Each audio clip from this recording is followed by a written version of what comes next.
Singapore airlines के एक विमान में एयर टर्बुलेंस की वजह से 73 साल के एक ब्रिटिश नागरिक की मौत हो गई। 30 से ज्यादा लोग घायल हो गए, जिन्हें अस्पताल पहुंचाया गया। इस वजह से एयर टर्बुलेंस एक बार फिर सुर्खियों में छाया हुआ है। एयर टर्बुलेंस क्या होता है और एयर टर्बुलेंस से आप अपने आप को हवाई यात्रा में किस तरह से बचा सकते हैं, ये जानना बहुत जरूरी है।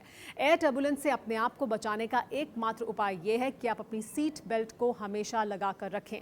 तब जबकि सीट बेल्ट साइन ऑफ हो जाए तब भी हमेशा कोशिश करनी चाहिए कि आपकी सीट बेल्ट लगी रहे। भले ही आप उसे लूज लगा कर रखें, लेकिन आपको सीट बेल्ट लगा कर रखना चाहिए। अगर टर्बुलेंस होगा तो आप अपने आप को ऐसे में बचा सकते हैं।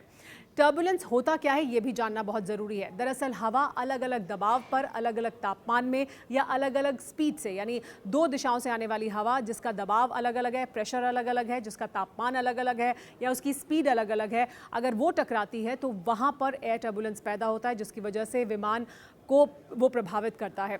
लेकिन सिर्फ खराब मौसम में ही एयर टर्बुलेंस नहीं होता, साफ और क्लियर वेदर में भी एयर टर्बुलेंस एक्सपीरियंस करते हैं प्लेन, और उसे प्रिडिक्ट करना, उसकी भविष्यवाणी करना और भी ज़्यादा मुश्किल होता है, यानी उसको पहले से रीड करना और ज़्यादा मुश्किल होता है।